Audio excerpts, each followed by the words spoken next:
Iron Maiden, Power Slave, completou 40 anos agora, mês passado, dia 13 de setembro, exatamente um mês, no dia de hoje que estamos gravando aqui. E aqui o nosso amigo, nosso querido Gustavo Matti está com a gente aqui, dividir esse bate-papo entre amigos para falarmos, explorarmos um pouco mais a respeito deste que, não só na carreira do Iron Maiden, mas na história da música e do heavy metal, um dos maiores álbuns de todos os tempos, e algumas curiosidades a respeito, porque é tão marcante na história da banda e da música. Então vamos nessa, gurizada! Bora!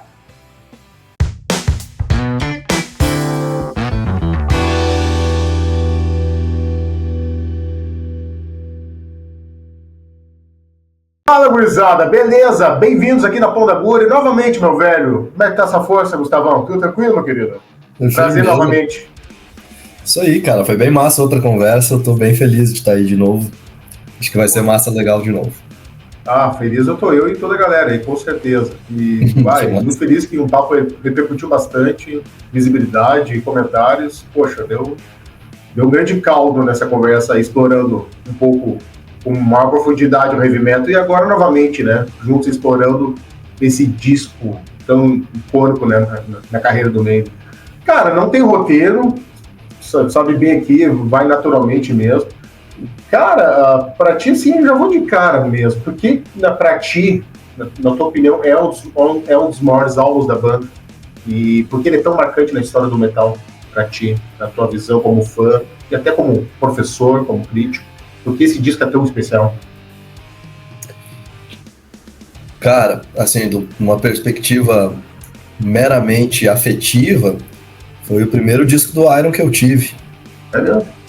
Foi por indicação de um amigo, assim, que escola, eu tinha ali 12 ou 13 anos, e tinha um colega que já conhecia mais a banda, assim, já tocava guitarra, já conhecia os discos com a profundidade suficiente para saber tocar algumas músicas, e era caro comprar disco, né? A galera hoje não sabe, mas quem comprava disco nos anos 90 lá lembra. Era um CD, era caro, não era qualquer coisa. Então eu tinha dinheiro para comprar um. Aí eu pedi uma dica para um amigo e ele falou: o melhor disco do Iron é o Power Slave.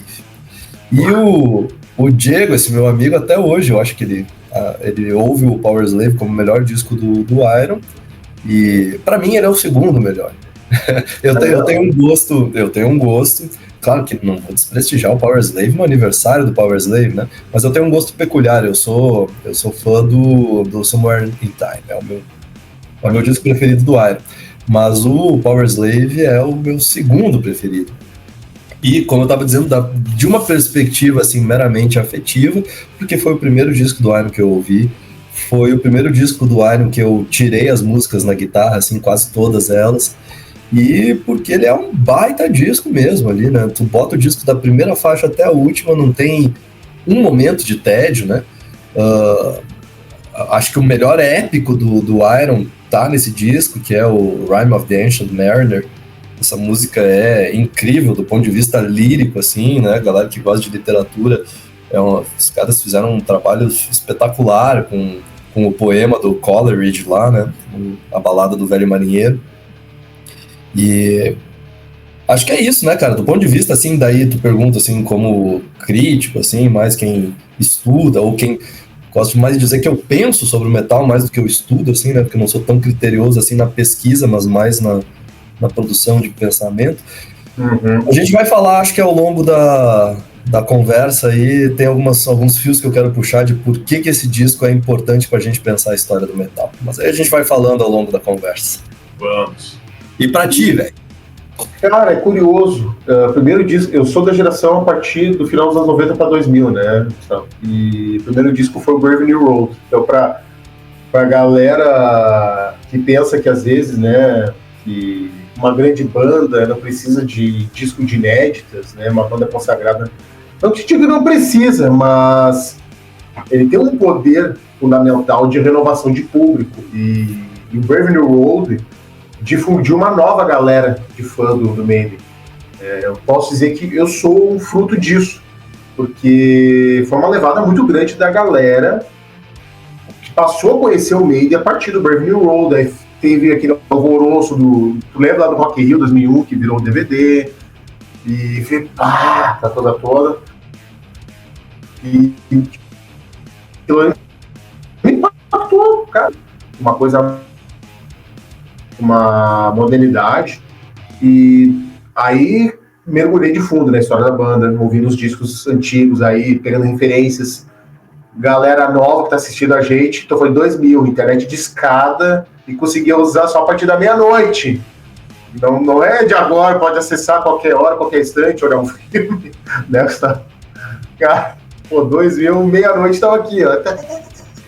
Não, e meia-noite e final de semana, né? Porque meio de semana ainda era mais caro, né? Final de semana dava uma condição melhor de uso, né? Demorava, às vezes, uma tarde para baixar uma música no casar, né? Bom, eu lembro do Winamp, nossa, baixando o Winamp, o Ares, baixando pelo Ares Download, cara. Nossa, a galera nem sabe disso. E a partir disso, cara, comecei a fundo nos discos, e quando veio o Powerslave, cara, foi uma cacetada, né? Um soco no estômago. O Aces High, falei, cara, que é isso? Essa agressividade de revisão acelerado. E outra coisa, né, que junto nesse tópico interessante aí que você explorou agora aqui, vamos ir mais a fundo na questão do ponto de vista histórico, né, porque esse disco tem que ser ouvido com outros ouvidos e olhar com outros olhos, a partir da história, cara. Eu sou uma pessoa que aprendi muita história com Iron Maiden. Eu aprendi muita história com Iron Maiden. A história de guerras eu aprendi com Iron Maiden. E nesse disco que eu mergulhei a fundo nas histórias das guerras, a entender como sociedade, de modo geral, como desenvolveu, como se difundiu. E é um disco que não dá para dizer, não seria um erro falar que é uma ópera rock, porque é um disco que mergulha num conceito, numa ideia fechada da mitologia e também no universo egípcio, né? E por meio disso, complementando fatos históricos como as guerras, né? O Aces High, né? Daqui a pouco vamos falar um pouco das músicas, fala, né, da Segunda Guerra Mundial, entre aviões, né? Caças a aviões, que é uma paixão do Dixon, aquela coisa toda, e aquilo ali eu comecei a entender, cara, de guerra, assim, eu comecei a assistir filmes de guerra, olha que interessante, por meio das canções do Maiden, né, cara? Então, isso é muito interessante, é um lado forte da banda, né? De explorar a história da humanidade e por meio da força das canções, pelo seu instrumental vigoroso, de conseguir fazer estes elos e fazer de uma característica muito forte dentro da banda a questão do instrumental, né, técnico, vigoroso, com a temática social, né? E aquilo ali, cara, me despertou muito interesse em histórias. Eu lembro em colégio, cara, eu fazendo trabalho de história com a música do Iron Maiden. Olha que louco isso. Eu acho que, cara, é o teu disco favorito do Iron? Cara, eu sou o tipo de pessoa, cara, que às vezes um dia diferente posso mudar de opinião, sabe? Mas eu diria minha trinca seria o Peace of Mind, o Powerslave. Porra, velho, sou Marley Child, cara, tem que pareça, cara. O Alexander the Great, cara, é um dos...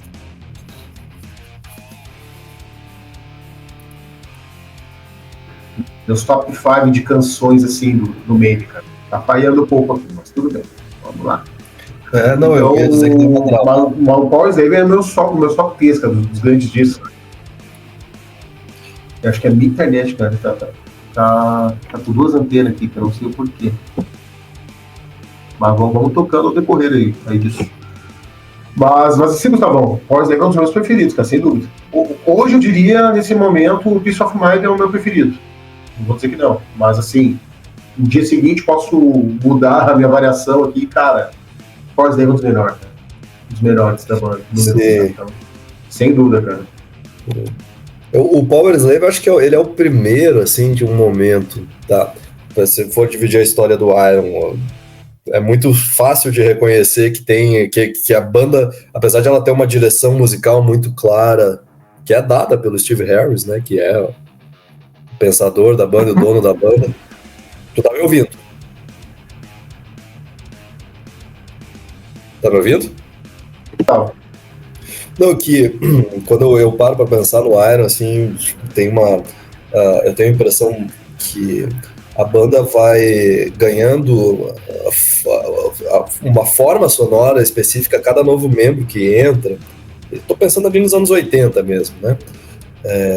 Apesar de ter o pensamento musical do Iron ser muito dirigido e muito orientado pelas ideias do Steve Harris, né? Ele é a espinha dorsal do negócio, ele que centraliza, que dá a direção. Mas quando sai o Dennis Stratton, que é o primeiro guitarrista, e entra o Adrian Smith no lugar, entre o primeiro disco do Iron e o Killers, a gente vê uma diferença, assim, né? Eu acho que, assim, de ouvido, de memória, assim, o Adrian Smith, ele traz uma dimensão muito mais melódica para as guitarras do Iron, que sempre tiveram essa inclinação melódica, né? Mas o Stratton, ele era, de certa forma, no primeiro disco, eu acho que ele soa parecido com o Dave Murray, que é um guitarrista mais técnico e tal, né? Que gosta ali da velocidade.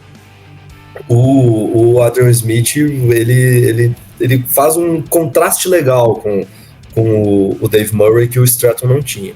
Aí no terceiro disco entra o Bruce Dickinson, né? Sai o Paul Di'Anno, entra o Bruce Dickinson. Aí o Iron ganha aquela estatura de banda grande, né? Porque eu gosto muito dos discos do Iron com o Paul Di'Anno. Às vezes eu gosto mais, assim, dependendo do dia, como tu diz, mais do que dos discos do Iron com o Bruce Dickinson. Mas o Paul Di'Anno, ele era um cara, parece que ele chama para uma dimensão um pouco mais intimista, assim, do bar, né, da casa de shows. O Bruce Dickinson é um cantor de estádio, né, ele é épico, ele é grande, ele cresce no palco. Teatral também, muito performante. Isso, exatamente. Essa parte da performance dele que o Paul Di'Anno não tinha, né, o Paul Di'Anno era um pouco mais punk, um pouco mais... Enfim, a banda muda e ela ganha outra dimensão. Aí no Peace of Mind entra o Nico. E o Peace of Mind é um disco muito interessante, assim, porque ele faz uma transição entre o que era o Iron. Isso, exatamente. O Peace of Mind, ele começa a fase de ouro do Iron, né? Que vai se estender até o Seven Son. Então são 4 discos que o Peace of Mind, daí depois é o Power Slave, daí depois é o Somewhere in Time, depois o Seven Son. E o Power Slave é o primeiro disco que a gente vai ouvir o Iron com a mesma formação do disco anterior. Então, ou seja, todos os discos entram um integrante novo. No Power Slave é a mesma formação do disco anterior. É a primeira vez na história da banda. E é nítido como eles estavam muito entrosados, né, enquanto banda no Power Slave. Assim, o disco... todos os outros, eles têm ali, né, os arranjos, faz um disco soar como uma unidade. Mas o Power Slave é a primeira vez que tem um conceito que centraliza todo o disco de maneira muito clara, um conceito sonoro, assim, né? Que o Peace of Mind e os outros anteriores, eles são quase como coletâneas de canções, né, que são arranjadas para soar de acordo com uma ideia. Mas o Power Slave não, o Power Slave ele é muito mais muito mais sólido em torno do seu conceito. E isso vai acontecer de novo, né? Qual que é o conceito aí do Power Slave? É o que tá na capa ali, né? Tudo. O universo egípcio, daí a gente vai ver recorrência dessas escalas orientais, né? Do Oriente Médio, ou do Oriente Antigo em vários momentos.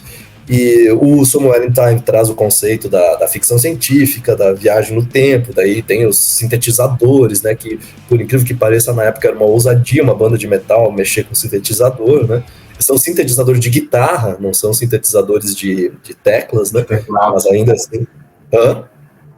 De teclados, né, e numa época que era New Wave e ainda estava muito forte, né. Exato, a New Wave era, entre aspas, né, inimiga do metal, assim, eram públicos que rivalizavam, né.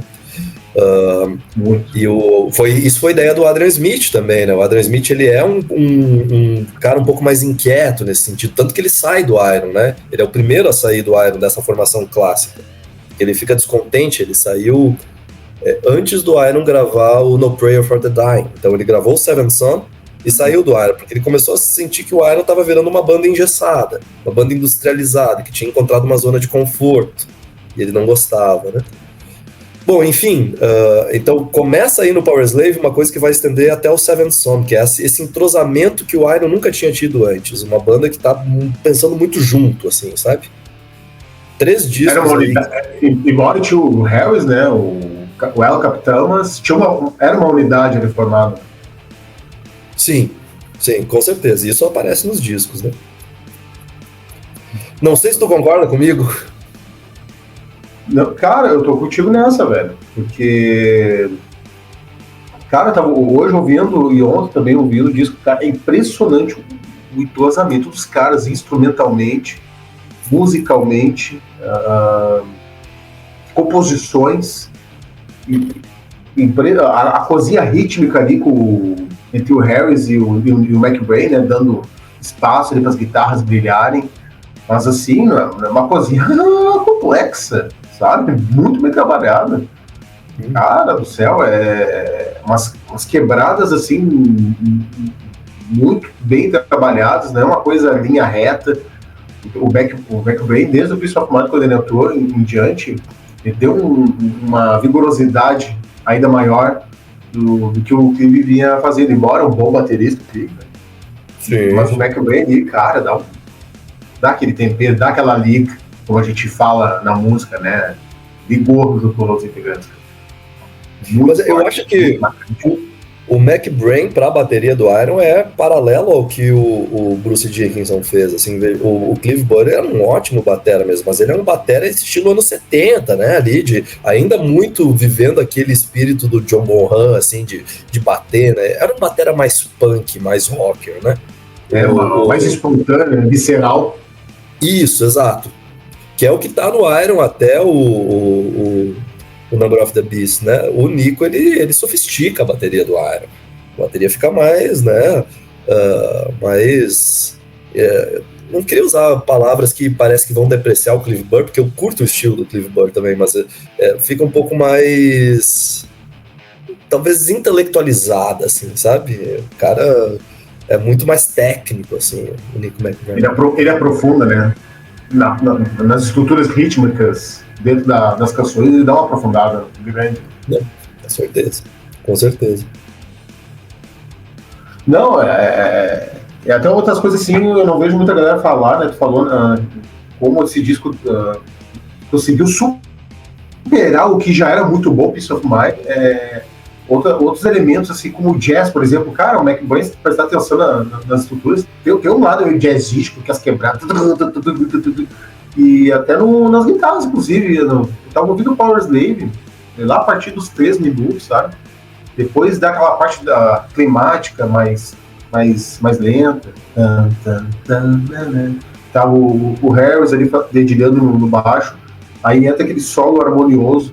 Prestar atenção, tem um elemento jazzístico ali no meio, e, cara, impressionante, assim, a universalidade musical integrada em todas as músicas, assim, sem exceção, dentro do disco, cara. É uma riqueza, assim, muito explorada. Eu vejo pouca gente comentar, assim, influências de jazz dentro das canções do meio.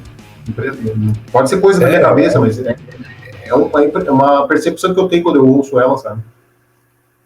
É uma coisa mais progressiva, né? Parece que as músicas, elas têm células diferentes, assim, tipo, que criam atmosferas diferentes. A Powerslave é um exemplo, né? Ela tá nesse universo sonoro que tá brincando com as escalas, as sonoridades orientais que remetem ao Egito, né? E aí, de repente, vem essa coisa que é super... também não sei como descrever, mas lembra um pouco meio que a improvisação do jazz, né? Parece que é o momento que a guitarra vai improvisar um solo ali, tá? Uma base que fica se repetindo, né? Fazendo um fundo. O Harris ali muito livre no baixo, que é uma coisa rara no metal, né? Que o baixista tenha espaço para fazer, né, melodias e para... O baixista, geralmente, no metal, a linguagem do baixo é geralmente acompanhar a batera ali e a nota tônica né?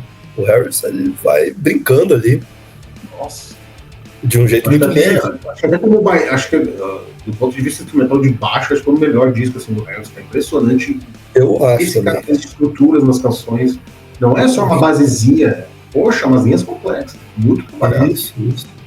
Tem momentos até de polifonia mesmo, assim, que a gente pega baixo e duas guitarras, cada um tá fazendo uma voz diferente e se costurando. Eu até marquei aqui, a música em que isso é mais claro para mim é Flash of the Blade. Tem um momento ali no meio que a música para ficar costurando vozes de guitarras e baixo, né?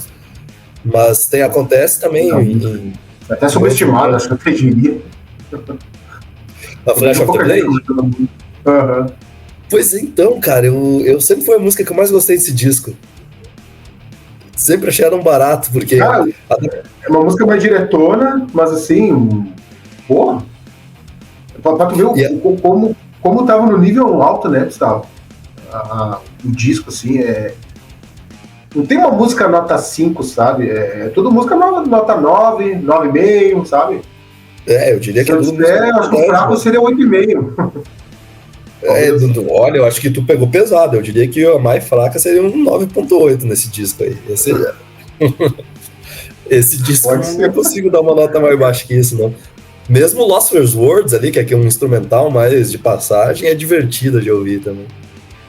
Nossa, demais. Até tem uma história que fala que o Harris queria uma letra. Não, tá bom, cara, tá ótimo pra quem? E ficou ótima essa canção, cara. Até agora falando das mitologias, tem uns elementos meio egípcios ali de início ali.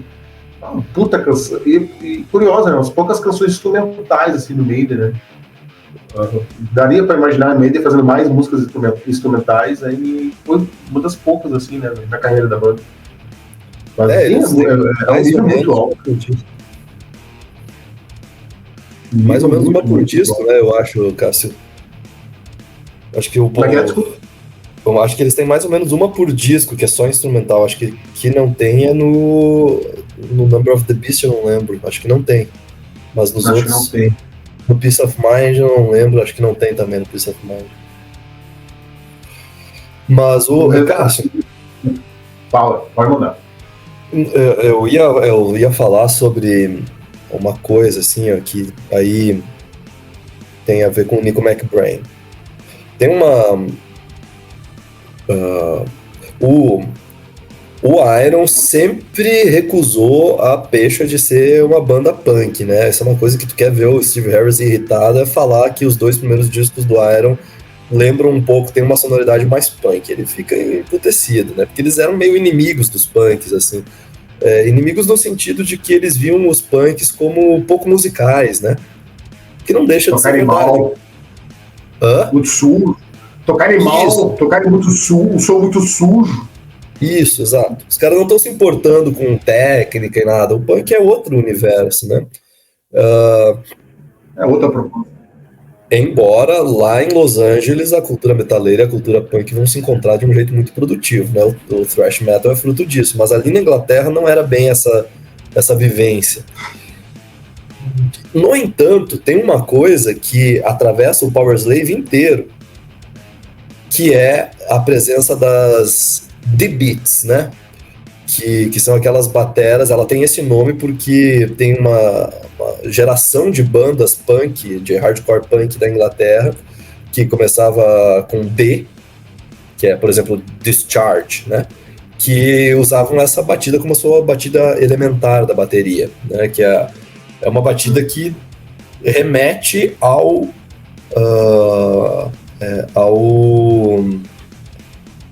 a banda do Leme, como é que me foge o nome ao Motorhead? Remete ao Motorhead.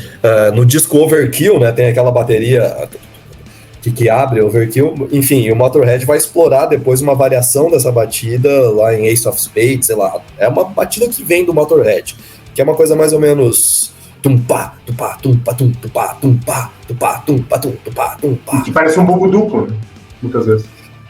E o Motorhead começa com um bumbo duplo, depois eles vão abandonando e vão deixando o bumbo um pouco mais ritmado. Essa batida, a D-Beat, ela tá no Powerslave inteiro, assim, tem várias músicas que tem ela como a batida central.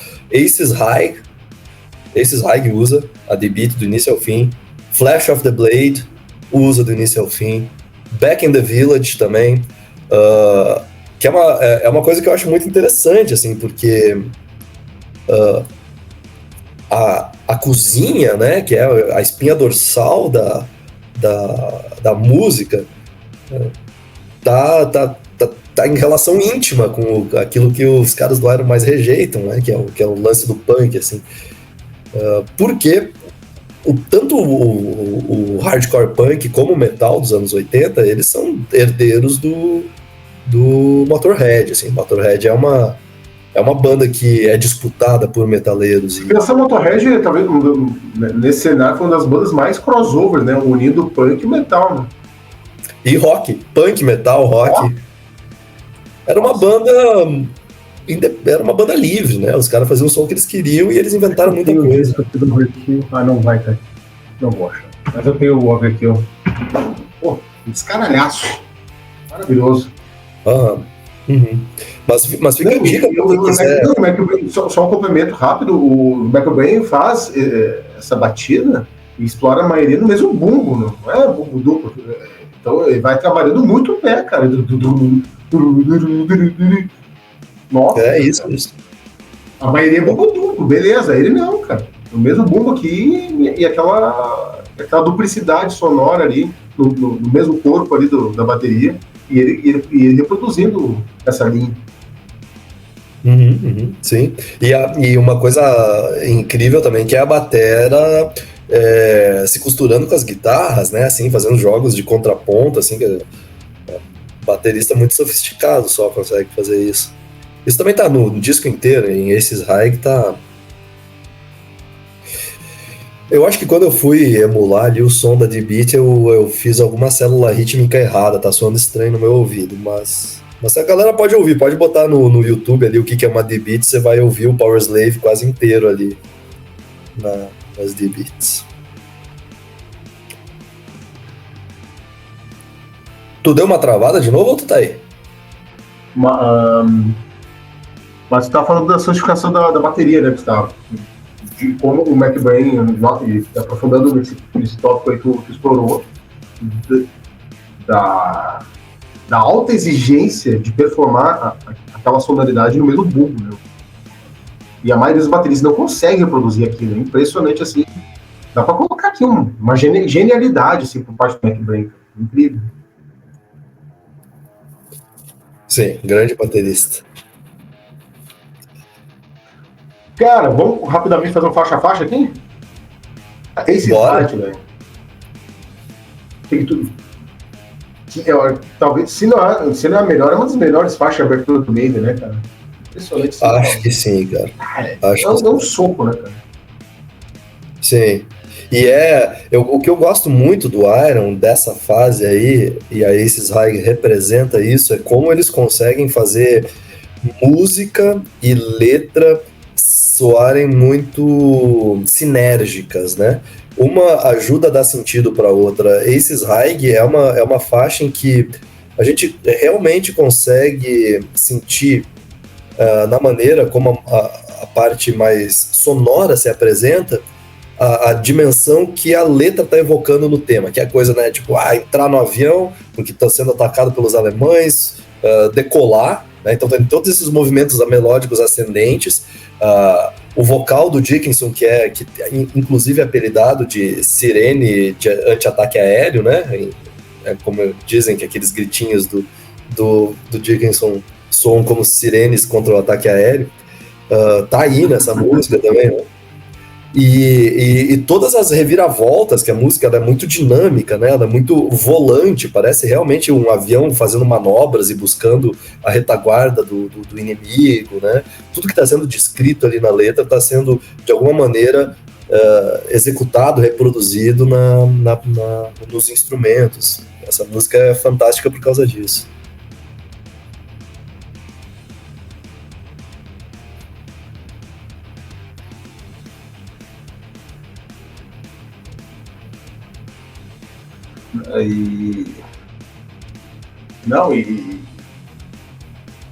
Cara, a exploração de solos é um negócio incrível, assim, é uma música que mostra como nunca o entrosamento do Murray e do Smith, cara, é incrível, né?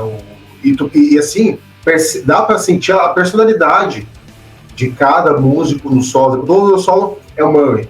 Toda vez aqui, ó, é o Smith. Cara, e no Ace High ele percebe nitidamente essa agressividade do Murray, e o Smith um pouco mais harmonioso ali, e os duelos ao mesmo tempo, os solos gêmeos, que nas outras canções ali tem mais essa parte marcante das guitarras gêmeas. Impressionante o casamento dos dois, né, cara? Sim, sim. Tem uma coisa nessa música. Pode falar, desculpa. Sobre esses high, que é o Iron tem uma história um pouco chata, assim, de plágios e coisas do tipo, né? Teve um problema um problema que foi meio sério, que eles até pararam de tocar por algum tempo com a Hallowed Be Thy Name. Eles copiaram de uma canção que eu esqueci o nome, de uma banda da década de 70, foram processados na justiça e tiveram que parar de tocar a música. Nessa canção, Aces High, sem querer, eu achei uma coisa que é bastante suspeita. Se os ouvintes quiserem checar lá, ouçam em Aces High, a partir do minuto e 52, que é o riff que antecede o solo. 1 minuto e 52. E depois comparem com uma música do Raven, que é uma banda da nova onda do metal britânico. Essa música tá no disco Faster Than the Speed of... Não. A música é Faster Than the Speed of Light. Não lembro qual disco é. Aquele disco da capa vermelha do Raven. 1 minuto e 54. O riff é exatamente o mesmo, só que a música do Raven é anterior. É só curiosidade mesmo, eu não acho que seja plágio, eu acho que quando a gente vai pensar, né, a nova onda do metal britânico, é engraçado porque a galera que fez parte da nova onda do metal britânico costuma dizer que não houve movimento nenhum, que não tinha um movimento. Quer dizer, eu já ouvi entrevista ali do Paul Di'Anno dizendo que é um movimento, uma coisa que reúne Def Leppard e Iron Maiden, não tem nada a ver uma coisa com a outra. E tudo bem, mas ao mesmo tempo tem muita coisa em comum entre Diamond Head, Iron Maiden inicial, Raven, né? Essas bandas, elas são muito parecidas em muitos aspectos. O Iron é só quem vai elaborar melhor a linguagem da geração. E como era uma cena, de alguma maneira, eles tocavam nos mesmos lugares, né? Se conheciam das ruas e tal. É nítida a identidade sonora que tem entre essa faixa do Raven, nesse momento específico, e Aces High. Assim, é uma questão de... o repertório musical dessas bandas era muito parecido, eles falavam a linguagem da mesma geração, do mesmo lugar, né? Mas chequem, que é muito interessante. Repetindo. Vou explorar isso aí. Vou fazer um corte e colocar no Instagram pra galera, ó. Deixe seus comentários. Não, mas é igual, cara. Vocês vão ver. Faster Than the Speed of Light, do Raven, a partir de 1 minuto e 54, e Aces High a partir de 1 minuto e 52. É isso. Caraca. Não, e as bandas, como legal esse ponto, não só elas se conversavam, né? E interessante, neste ano de 84, essas bandas, a maioria deu uma certa queda, né? O Maiden foi, tipo, tudo ou nada no New British of Heavy Metal, e ele deu uma sobrevida para a cena, né? As outras bandas ficaram mais nichadas e o Maiden, nas alturas, né? No topo do mundo, né? Deu uma carga de vida. Cara, o Maiden em si tava voando de tempo e poupa, mas para ser em si, as bandas já estavam... O Def Leppard, poxa, virou uma banda pop depois, né? No início, aquele hardão com o metalzão deles, mas ele virou uma banda a la Bon Jovi, né? Ficaram bem farofentos, né?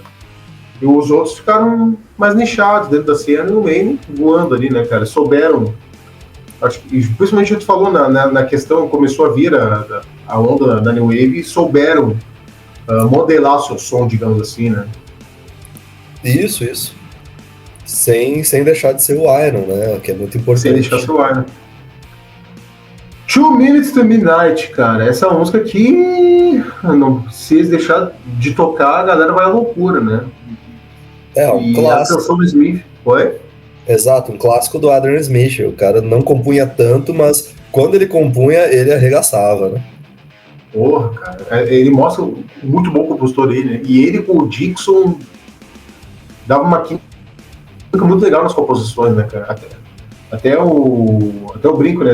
Quase um Lennon e McCartney do metal, assim, porque quando os dois compõem junto, cara, só sai coisa boa, incrível. Adorei a comparação, adorei.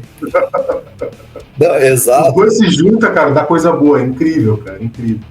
E tinha um pouco essa divisão de núcleos, assim, né? O Dave Murray, ele era um cara mais na dele, assim, mas o Dickinson e Smith, eles eram meio que uma ala da banda, enquanto o Steve Harris era outra, assim, né? Existia essa... quase uma... às vezes rolava disputa interna, inclusive, né? Mas a afinidade do Dickinson com o Adrian Smith é muito clara, tanto que depois o Adrian Smith vai tocar guitarra na carreira solo do Bruce Dickinson. Pode crer, total. Muito. É interessante, como falei do Brave New World, né? A partir do Brave New World que começou, digamos, juntar mais a banda voltou também como um time de compositores mais unidos, assim, do ponto de vista da composição. Tem várias canções que são os três compondo junto. O Murray, Harris, Dixon. Ou Harris, Dixon, Smith, saca? O Murray não compõe, né? Mas, assim, tava mais unido entre eles ali, sabe? Tipo, o Harris tá em todas as composições do disco, né? Enfim, o cara quer estar em todos, né? O dono da banda e tal. Direitos autorais também, né? Enfim. Mas, assim, todos os integrantes, exceção do Michael Bay, mas todos compondo junto, né? Então, a média é de 3 compositores por música. Interessante isso. Ponto, anos 80 não, né? Tu falou, é mais individualizada a criação das canções, né? E outra coisa que eu acho interessante sobre 2 Minutes to Midnight, ela destoa de quase todo o repertório do Iron. Ela não só destoa dentro do Power Slave, mas em todo o repertório do Iron, porque se a gente parar para ouvir ela com calma, ela tem um riff um pouco mais hard rock, né? Aquela coisa... É um pouco mais quebrado, mais sincopado, né? É exatamente a palavra, a ênfase da rítmica no contratempo, assim, que é uma coisa que o metal ele costuma ser mais duro, né, no seu aspecto rítmico, e a 2 Minutes to Midnight ela é um pouco mais cadenciada, né? Ela tem esse riff mais quebrado. E o tema, né, que é o relógio da destruição, né, o relógio do Armagedon, né, quanto tempo a gente está do apocalipse nuclear, né, que é 2 minutos para meia-noite, é quando a gente está muito perto, assim, a gente já ultrapassou esse ponto, né, segundo a galera, os cientistas que calculam há quanto tempo a gente está da meia-noite do inverno atômico, já passamos desse ponto algumas vezes, mas tá muito afim, assim, com todo o pensamento ali dos anos 80, né, assim, quem ouve música dos anos 80 já deve ter reparado que a catástrofe nuclear aparece em tudo, né, no Megadeth, no Metallica, aparece no gibi do Watchmen lá do Alan Moore, né, então é um dado dessa geração. O Slayer também, várias canções também. Não, e é uma música que parece que a gente está voltando, né? Agora, com as guerras intensas, infelizmente, entre Irã e Israel, e os Estados Unidos também no meio aí, com as eleições chegando aí, o Trump com declarações fortíssimas, né, que destruiria o Irã e tal. É uma canção que acaba sendo ainda mais emblemática do que ela já é, naturalmente, por conta de ser uma música atemporal, né? Que fala do lado ruim da humanidade, né, dos interesses políticos, religiosos, em prol do poder, né, e quem sofre é nós, né. Então essa música está sendo ainda mais forte, né, por este ponto, né. E continuando uma certa tradição anti-guerra do metal, né. Muito. Que sempre foi uma bandeira, né, que tanto o Maiden e todas as outras bandas como o Maiden destacou, sempre foi muito forte levantar essa bandeira. Cara, e o curioso assim que o assunto lá em 84 era muito forte, e eu já ouvi relatos da galera dos anos 80, que tinha lá de 5 a 10 anos, e dormia com medo de que poderia acabar o mundo, e os pais, né, amenizando, acalmando, não é assim, tudo vai dar certo e tal. Então, traz um pouco desta vivência dos jovens dos anos 80 que passaram por este colapso social, digamos assim, né, de medo, né, um terrorismo social vivenciado por essa questão, né, da Guerra Fria, que estava muito englobada, né, enraizada na convivência dentro da sociedade, né, de, poxa, daqui a pouco não existe mais nós, né. A música marca muito disso também, né? Isso. Um paralelo talvez seria que a galera dos anos 80 vivia esse medo como talvez a gente esteja começando a viver o medo do aquecimento global, das mudanças climáticas, né? Exatamente. Descreve muito disso. E também, novamente, né, cara, todas as canções têm esse lado marcante, né, do peso para a harmonia, né? Dá aquela porrada, dá um pouco, traz uma climatização sonora mais harmoniosa, daqui a pouco vem um sol. Pá! Cara, e essa música é mais outra, além da parte hardiana, né, como tu ilustrou bem, mais uma parte que temos muito a destacar, justamente esses climas, essas texturas que a banda soube muito bem explorar, né, cara? E nessa música tá muito enraizado disso. Agora falando do instrumental, nós estávamos falando há pouco, Lost for Words, Big Orra. Tu curte ela, velho?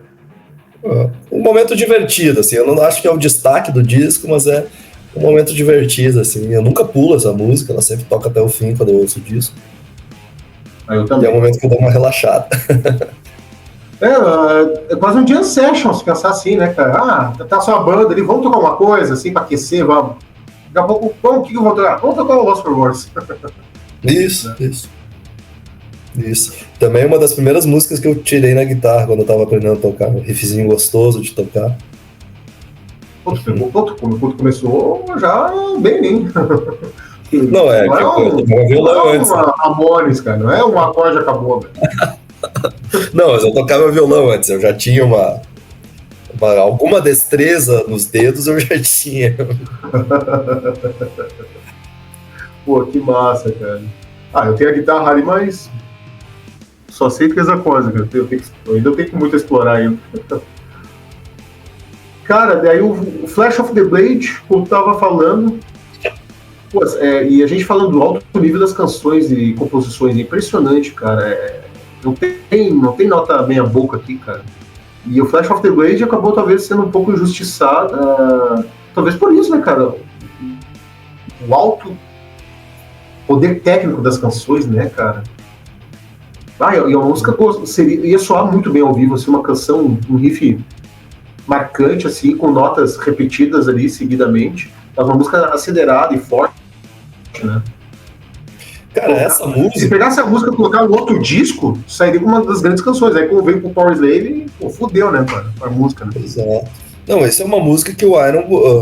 sabe, essa música, se tivesse um terceiro guitarrista, como tem hoje, né?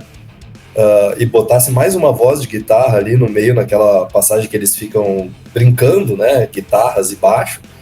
Mais uma voz ainda ali pra ficar se costurando, ia ficar um negócio absurdo, fantástico. Na época eles eram só em dois, né?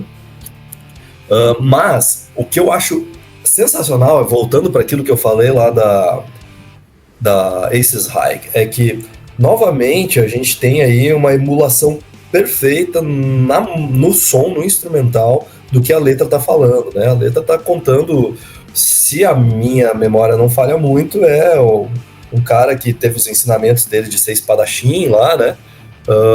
E a vida de espadachim, né? Você vai morrer como você viveu, né?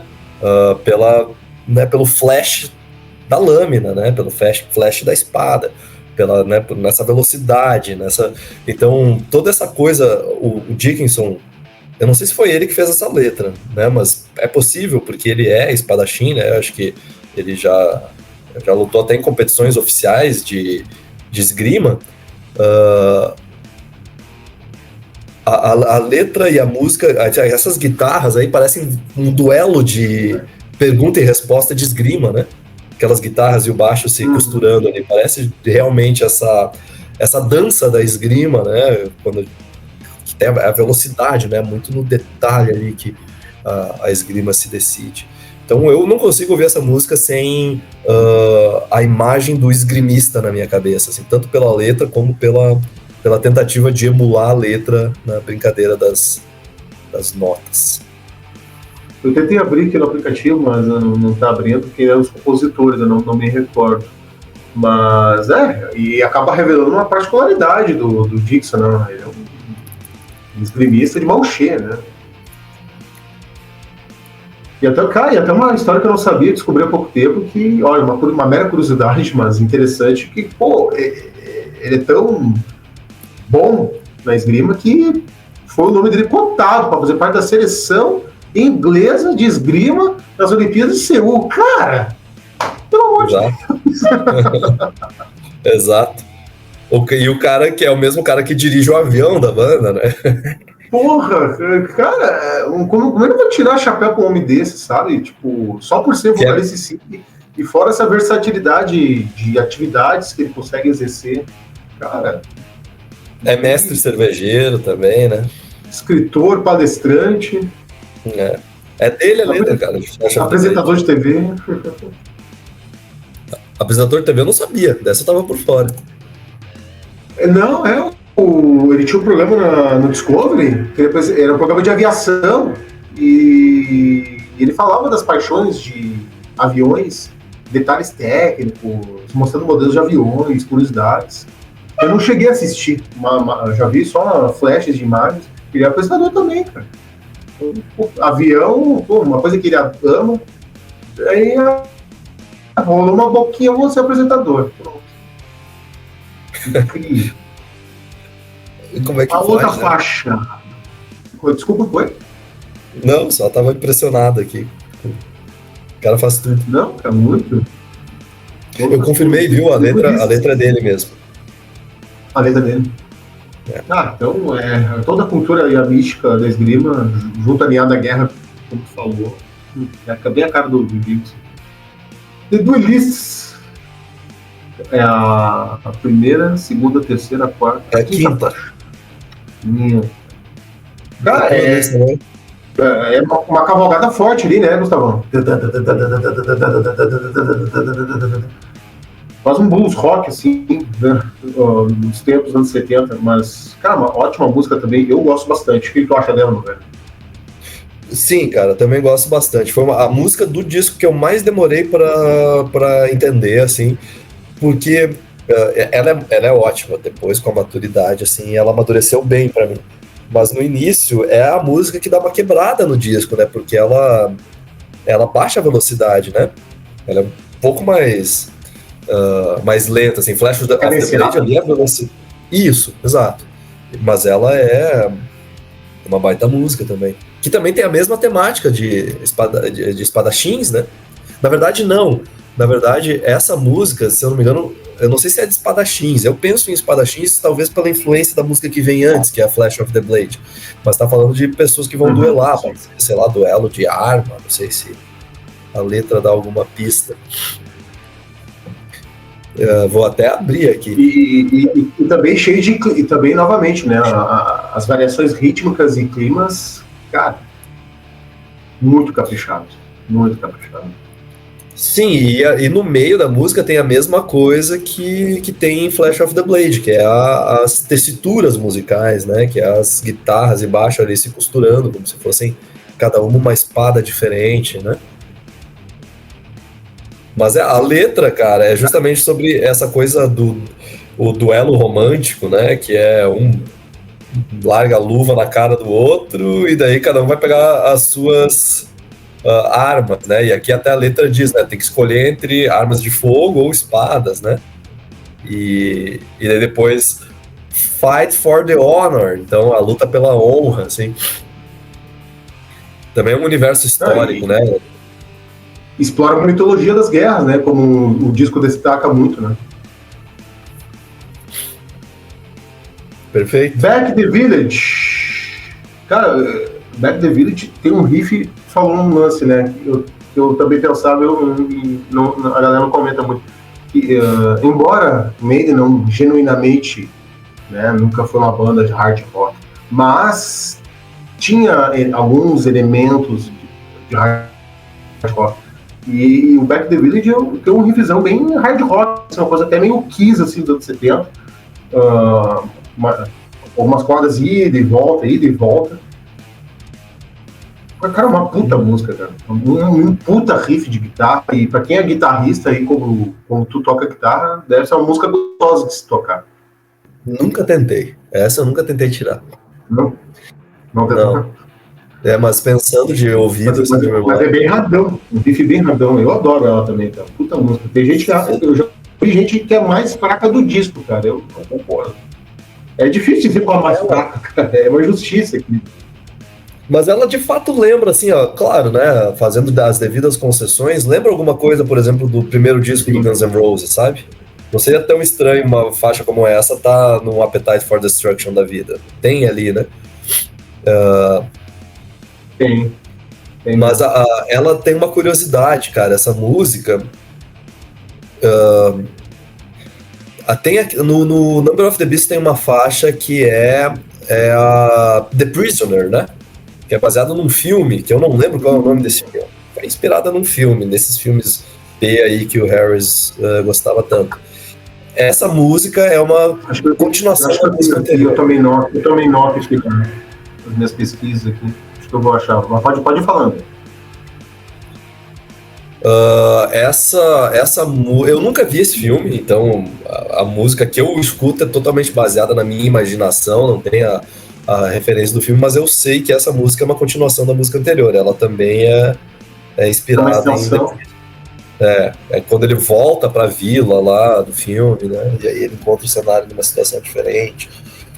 Mas eu também tenho que satisfazer essa curiosidade ainda, porque eu só sei da informação, ainda não fui viver ela a fundo.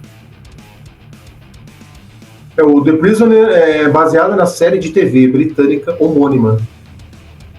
E a música, de fato, ela acaba sendo uma característica até do Maiden, né? Eles compõem músicas e acaba dando uma extensão de outra de um disco do passado. Eu lembro que a música puxa vida, a Katia Avenue é uma extensão da saga do Charlotte de Harlow. Isso, que era onde morava a Charlotte, que era a prostituta que o Dave Murray frequentava, né? Uma história mais ou menos essa. Legal. Fazer festinha. Mas, cara, é uma puta música, Back to the Village, assim.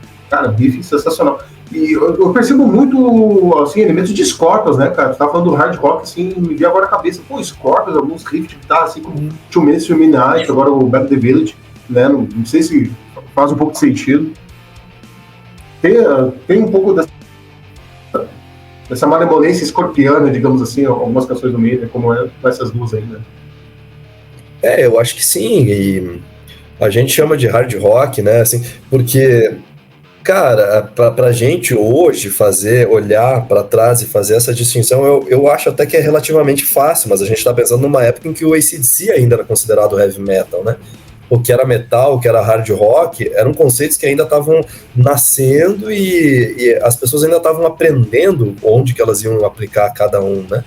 Muito do que o que a gente concebe como heavy metal hoje tem a ver com a sequência que foi dada a esses sons que o Maiden estava fazendo, que outras bandas da época estavam fazendo, né? Então, a maneira como o thrash metal, o Metallica e o Megadeth e essa galera ali lá de Los Angeles entendeu a nova onda do metal britânico, é o que a gente chama de metal hoje, né? Foi o que eles pegaram da nova onda do metal britânico e levaram para si ali, é dali que... Mas agora, se a gente for olhar estritamente para Iron Maiden, para essas ondas, essas bandas da mesma onda, a gente vai ver muitos elementos que hoje a gente não considera tão metaleiro assim, né? Mas que, de uma forma ou outra, algumas pequenas coisas se casaram e integraram para os seus sons. Isso, exatamente. Estamos chegando no final, cara. Penúltima música e a canção título, né, cara? Que, poxa, essa música, eu sou suspeito de dizer, cara. Eu não sei se tu tava, Gustavo, em 2008, em um Iron Maiden tocou em Porto Alegre e fizeram uma turnê no Brasil, do Somewhere in Time, que é justamente tocando as músicas dessa fase. Não sei se chegou a estar nesse show. Não. Não. Cara, eu tive nesse show, primeira vez na minha vida, vi o Iron Maiden e, cara, praticamente a fase do Power Slave vivenciei ao vivo e ter a oportunidade de assistir, foi espetacular. E eu me lembro que o Power Slave foi uma das músicas mais ovacionadas pela galera. Junto com o Rhyme of Asher Maryland, Power Slave foi assim, ó, o ginásio abarrotado e a galera ovacionando assim, a cada letra da música. Impressionante. Como essa canção, ela acho que é perfeita, sim, em todos os aspectos de riff, clima, solos. O Dixon cantando, fazendo uma voz mais assim, sombria no início da música, e ela vai crescendo e eu cantando alto, cara, é uma porrada com a Slave, né, velho? Cara, essa música é realmente muito foda, e ela é interessantíssima porque a gente sai de uma coisa ali orientalista, totalmente atmosférica, tentando remeter o ouvido para uma fantasia histórica, né? Quer dizer, não, vem com a gente, vamos lá pro Egito Antigo, vamos brincar que a gente tá no Egito Antigo, que é aquela coisa bem infantil, bem lúdica, né, que tem muito no Iron, assim. E de repente, como tu mesmo falou ali, de repente vira uma jam session que acalma a música toda, a gente vem pra uma sonoridade completamente moderna, né, e entra uma guitarra ali fazendo um solo que é quase um Pink Floyd ali, sabe, que usa notas longas, né, porque o Iron o Iron não costuma ter a nota longa, né? As notas são sempre muito rápidas na sua subsequência. Ali, eu acho que esse primeiro solo é do Adrian Smith, pelas características dele, mas ali, o solo se estende, assim, é aquele solo para tu te esparramar, né? Numa música que não tinha nada a ver. Então, essa conjunção de uma coisa extremamente antiga, né, com uma coisa extremamente moderna, dá um toque especial para essa música, assim, sabe? Tipo, acho que daria pra gente, se a gente quisesse ser os caras que vão conceituar, assim, isso é um exemplo claro de pós-modernismo musical, assim, sem critérios muito rígidos de espaço-temporalidade, né? Não, é tudo ao mesmo tempo aqui, essa mistura, e uma mistura muito gostosa, apesar de improvável. É o inesperado que te surpreende, né? Pô, tá aquela porrada do refrão, daqui a pouco... Aquele Smith mandando aí, como eu brinquei, o lance jazzístico, as notas longas ali. Cara, é sensacional, assim, não sei quem teve a ideia do arranjo ali, é uma música do Dixon, né, uma composição própria dele, mas, cara, foi uma sacada sonora que ligou. Pois é, e tu percebe, assim, que a gente tá falando isso, isso é muito do Iron, que lembra em vários aspectos o que o pessoal do prog rock fazia no início dos anos 70, né? Que é a grande referência musical do Steve Harris, são essas bandas mais obscuras do rock progressivo do início dos anos 70, né? Essas menos famosas, assim. King Crimson, Gentle Giant. Isso, exato. E enfim, e outras também aqui, os nomes me fogem quando eu quero lembrar, eles escapam, né? Mas essas referências estão aí, né? Porque o pessoal do progressivo fazia isso também, né? Essa mistura de atmosferas, assim, subsequentes e tal. O Iron nunca deixou de fazer. Nunca deixou de fazer, e agora, nos últimos anos, eles voltaram com mais força, né? A seguir o progressivão mesmo, né? Com várias texturas sonoras, unindo peso e melodia, né? The Book of Souls, e agora o Senjutsu ali, eles mergulharam de vez mesmo, tipo, virando um metal progressivo mesmo. Sim. E a música sem tanta velocidade, né, nas músicas, até porque, né, a idade dos caras, né, enfim, o tempo tá batendo, né, aquela coisa toda, né, então baixaram um pouco a velocidade, mas sem tirar aquela vigorosidade como a gente bem conhece da banda. Né? Cara, Rhyme of Asher Maryland, essa música tocou nesse show. Só uma mera curiosidade pra galera, quem quiser, cara, encontra aí na internet da vida. Esse show é dessa turnê que eu fui, do Somewhere in Time, em 2008. Eles tocaram no Brasil, em Curitiba, São Paulo e em Porto Alegre. Foi em março de 2008, um calor do inferno. Fiquei esmagado na grade. Fiquei bem na frente do Steve Harris, cara. E foi um dos shows da minha vida, assim, Gustavo. Assim, de cor salteado, sem medo de errar, cara. Um show da minha vida isso aqui, cara. E aí a banda produziu, e o Maiden, o Dixon já inaugurou o avião de vez e viajou pelo mundo. Ó, eu sou o piloto da banda, ó, preparamos o avião, vamos viajar e vai melhorar a nossa logística, vamos conseguir tocar em mais lugares. É isso. Aí eles rodaram, não sei, tantas cidades em 3 meses, cara. Então, uma coisa absurda. Absurda, assim, de shows. E eu ouvi essa música ao vivo e, cara, espetacular, cara. Espetacular. 14 minutos que não te cansa, né, cara? Eu já ouvi alguns comentários, sabe, dizendo assim, aquela parte do baixo, que o Steve Harris fica ali conversando com o baixo, depois aquela voz grave que declama ali o momento ali, que tem o barulho do barco ali, da corda, aquele ruído, aquele baixo ainda se estende por mais um tempo. A galera, eu vejo gente criticando isso, acabou ficando muito cansativo. Não, cara, isso é uma peça teatral do Maiden, literalmente, né, cara? Isso, exatamente. Eu acho massa esse tema sombrio. Essa música, você só curte ela se você ouvir ela como um poema épico, né? Tem que ouvir ela pensando em toda a descrição de paisagem que o instrumental está fazendo, né? Se possível, melhor ainda, né? Claro, a letra é em inglês, não é tão simples assim pra gente, mas se conseguir compreender o inglês, dá uma olhada na letra, assim, a letra é um dos casos, assim, que não é tão frequente, cara, assim, infelizmente no metal, o cuidado com o trabalho lírico, assim, sabe? E essa música especificamente é quase perfeito, assim. É o poema do Coleridge ali.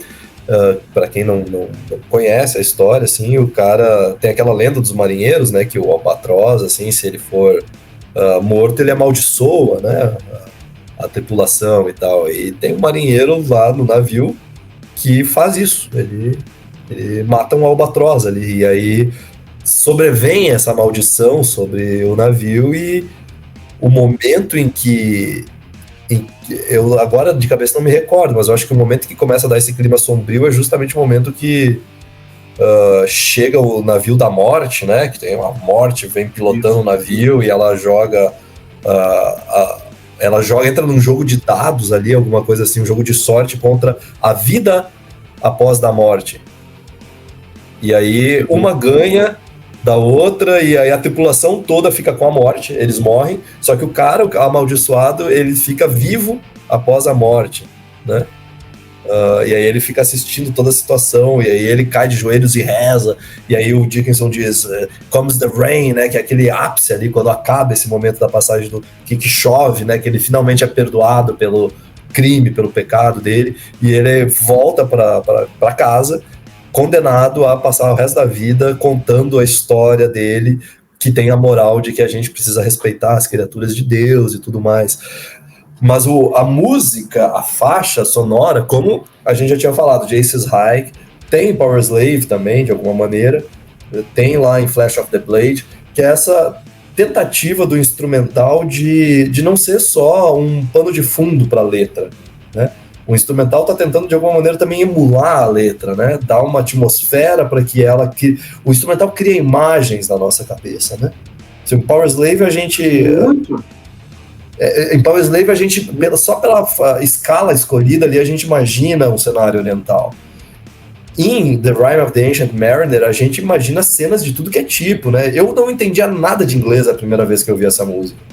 Mas eu sabia que aquela hora que você descreveu ali do barulho das cordas rangendo e tal, eu sabia que aquilo ali era uma cena de navio em alto mar ou de naufrágio, algo relacionado a isso. Depois, quando eu aprendi inglês e fui estudar a letra da canção, eu percebi que eu nunca tinha ouvido a música muito distante do que ela é mesmo, assim, enquanto letra, sabe? Porque o próprio instrumental sozinho consegue te dimensionar isso, criando essas atmosferas. é um espetáculo. Essa música aí, de fato, é um daqueles momentos em que o Iron acertou profundamente. Cara, e a música reitera, e tu também, né, cara? Não cansa, cara. São 14 minutos que passa como um curta-metragem, né? Literalmente, a música tem uma dramaticidade de filme, né?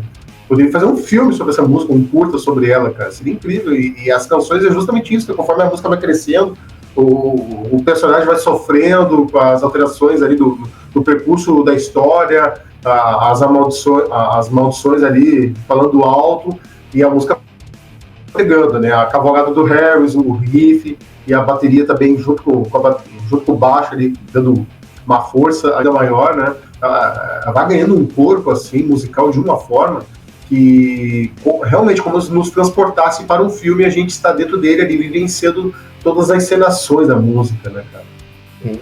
Cara, é espetacular. E essa música ao vivo, assim, o Dixon incorpora o personagem com uma roupa de marinheiro mesmo, com a roupa toda rasgada, cabelo desarrumado e as paisagens que ilustram a cenação da música nos planos de fundo do palco, tanto nessa turnê e dessa que eu fui.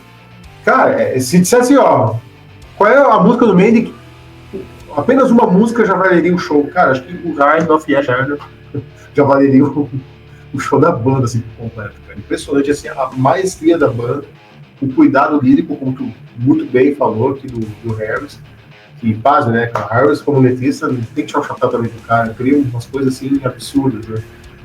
E a banda difunde um elemento lírico de trazer cultos, né. No Brasil, esse conto é pouco conhecido, assim, eu acho, pode me corrigir até se eu estiver errado, mas na Europa é muito conhecido esse conto do marinheiro. Sim, sim. Cara, isso é muito legal, porque, obviamente, assim, tu tava falando assim, eu não lembro como é que foi que a gente, no início da conversa, você falou, sim, que o Iron te despertou o interesse de pesquisar sobre guerras, né? Daí tu entrou lá no mundo da Segunda Guerra Mundial e tal. Pra mim, teve um papel parecido também. Só vou te esperar um pouco, porque eu acho que tu deu uma travadinha.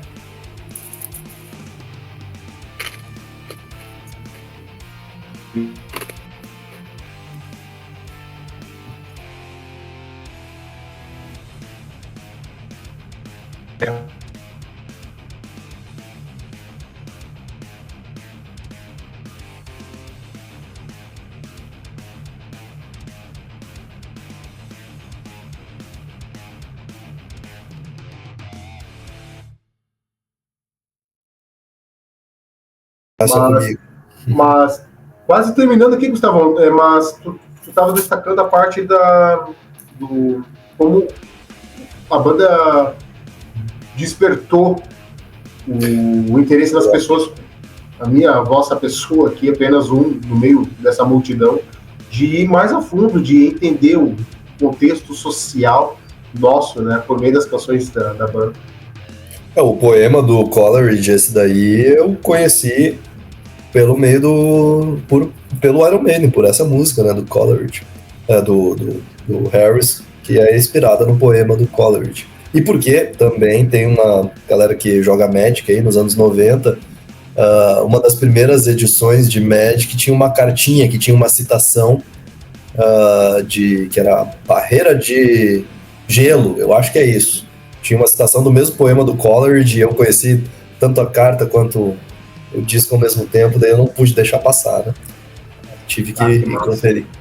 Mas é isso, tem muitas coisas do Iron que me fizeram buscar. Por exemplo, quem foi Genghis Khan, né? Eu tive que pesquisar para descobrir, né? Fui pedir para a professora de história se ela sabia algo a respeito. O Alexandre o Grande, quem que era esse cara, né?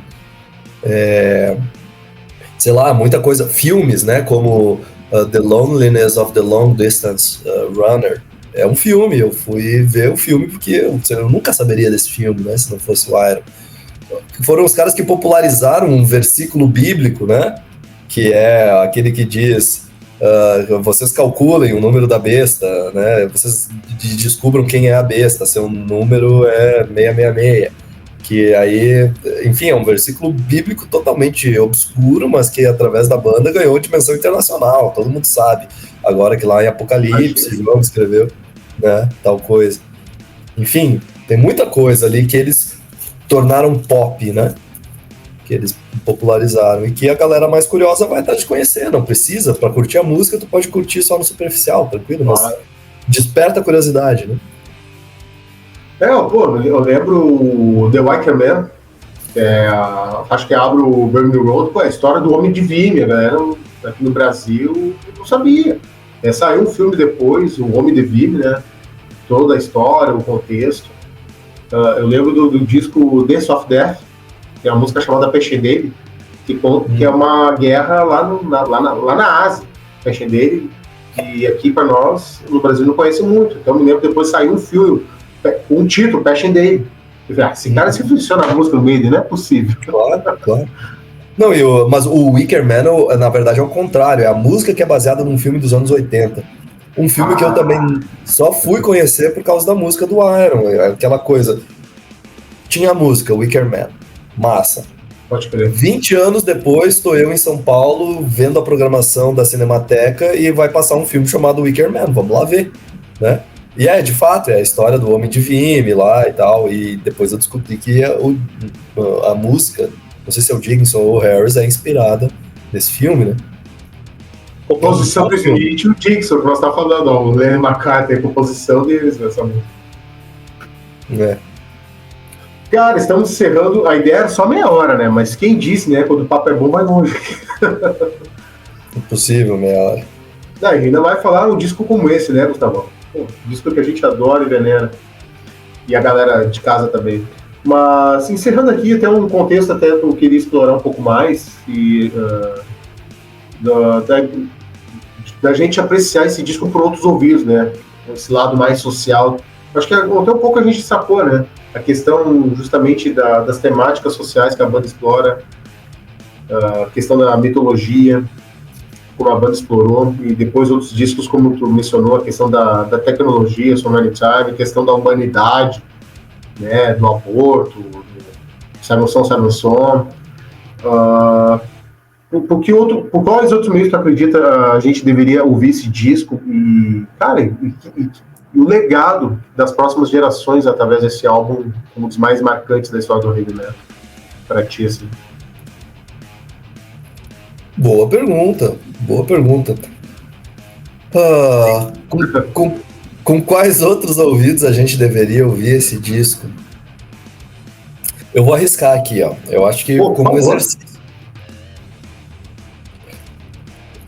Como exercício, eu gostaria de chamar a atenção para uma coisa. Esse disco, ele foi produzido por um cara que produziu o Iron Maiden da carreira toda do Iron. Até o Fear of the Dark, eu acho. Deixa eu só... É o Martin Birch? O mesmo. É ele, né? O Martin Birch... Depois ele se aposenta. Ele se aposentou quando? Eu acho que posso estar enganado, mas eu acho que o último disco foi justamente do Maiden, o Fear of the Dark. Não me lembro qual. Isso mesmo, cara. Foi o último disco que ele produziu. Não, mas veja, o que esse cara tinha produzido antes, né? Só pra gente tentar entender uma linha de continuidade, assim, dentro da música popular moderna, assim. Ele tinha antes produzido quase todos os discos do Purple da década de 70. Acho que todos os discos do Purple da década de 70 ele que fez. Ele depois trabalhou com a galera do Purple individualmente, o John Lord, os 2 discos solo dele. Ele não sabia. Aqui, não me lembrava disso. Eu lembrei o nome da banda que eu queria ter lembrado antes, que o Harris adorava, que era o Wishbone Ash, que é de lá que vem muito daquelas guitarrinhas do Paul James, né? Pode crer. Também produzido pelo Martin Birch. Rainbow, a banda do Blackmore com o Dio, né? Ele que produziu também. Whitesnake, que também é da galera do Purple. E aí depois, veja só, ele produz 2 discos do Sabbath, que são justamente os discos que pra mim são onde o Black Sabbath é, tipo, uma banda de metal mesmo, assim, né? Que é inconfundível, que é o Heaven and Hell e o Mob Rules. Foi ele que produziu. Então, tem uma coisa aí que é... o Iron, assim como toda essa geração do heavy metal, da nova onda do metal britânico, a escola sonora que eles estão buscando não é exatamente aquela que a gente imagina que é a do Black Sabbath, né? É a do Purple. A continuidade é evidente, não só por causa do Martin Birch, mas o nosso ouvido também é capaz de reconhecer isso, né? A ênfase na velocidade, os próprios temas e tal. A linha sonora que redunda, que a gente entende, né, como metal, que começa lá no Black Sabbath, na verdade, ela só vai virar metal depois, né? O Purple vira metal antes do Sabbath, porque o Sabbath vai virar metal depois, nos anos 80 também, mas quando começa a vir o Doom Metal, o Death Metal, né? Essa linhagem mais obscura do metal mais, né?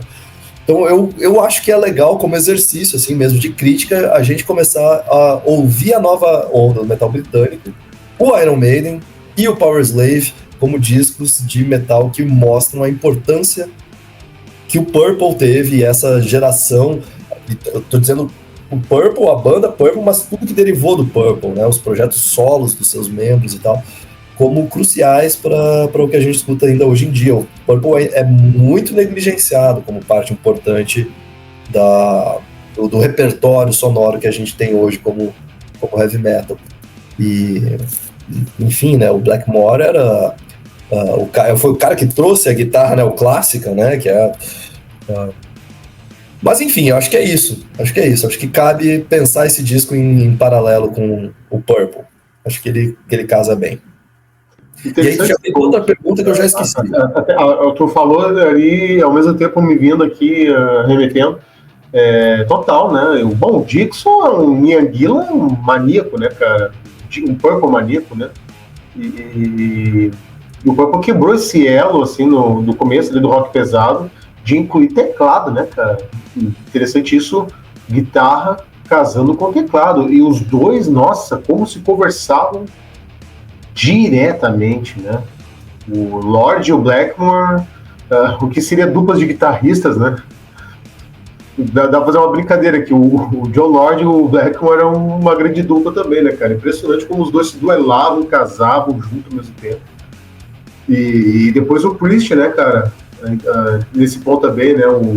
Quebrou um pouco esse elo. Pô, vamos botar duas guitarras aqui, só guitarra e teclado. Vamos botar duas guitarras também, né? E o Maiden bebeu nessas pontes, né, cara? Diretamente, né? Bom ponto falou, né? O Priest, o Maiden, né? Conviveram junto também, né? Mas interessante esse contexto tá trazendo aqui pra gente. Cara, eu acho que sim. E eu acho que o disco, assim, o Powerslave, assim como toda a discografia... Desculpa. Saúde. Tem um valor especial que é o brinquedo, né? Assim, o Iron é uma banda que não tem medo de brincar, assim, sabe? De mexer com a imaginação mesmo, com um lado lúdico, assim, que às vezes a gente se leva muito a sério, né, cara? Como se o importante fosse a seriedade, assim, né?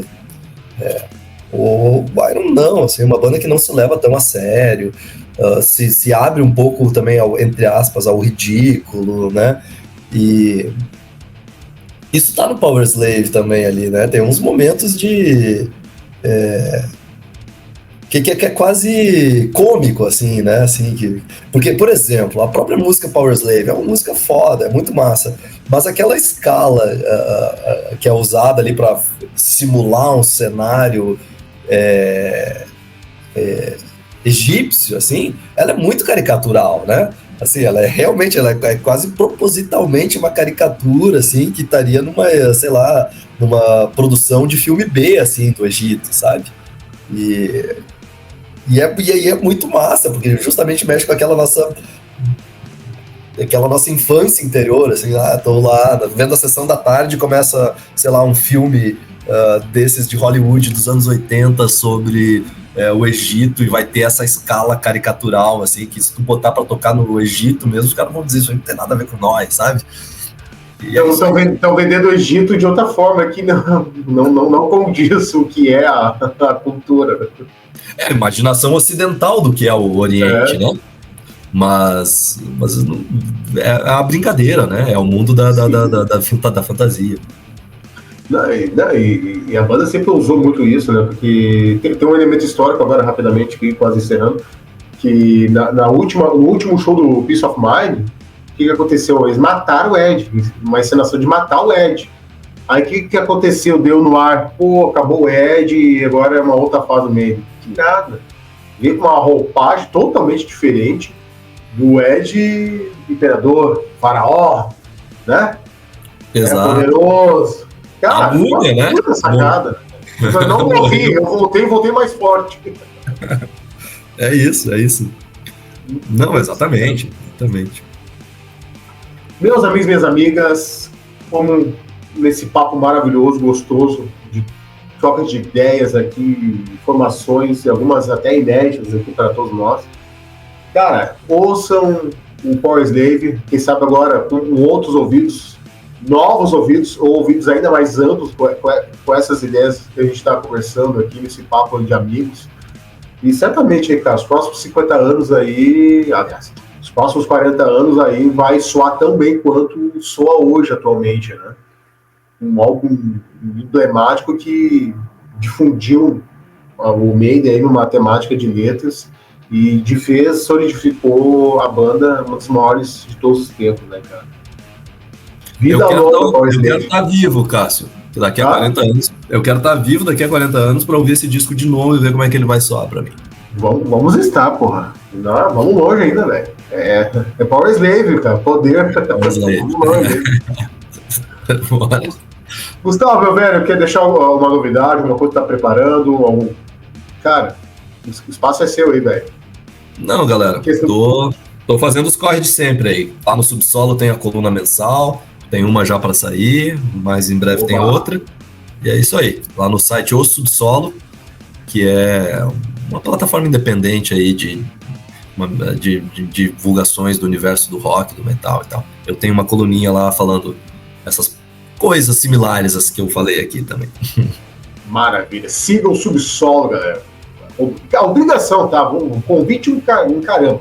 Pô, incentivo, siga o Subsolo, como eu sigo. E siga também o nosso Gustavão também no seu perfil no Instagram. Vou deixar aqui na descrição também. E meus amigos e minhas amigas, sigam também aqui o canal do Tio. Inscreva-se no nosso canal, dê o seu like, faça parte da comunidade da ponta da agulha. Saúde! Olha aí, ó. Gustavo, obrigado, meu velho, mais uma vez aí, e as próximas virão aí, com certeza. Muito obrigado, meu querido. Valeu, Cássio. Precisando, só chamar, eu adoro conversar e adoro participar aqui também. Sempre traz umas provocações aí que eu me obrigo a pensar um pouco mais. É bom, faz parte do processo. E gurizada, muito obrigado. Até a próxima, um grande abraço a vocês. Valeu! Concluindo.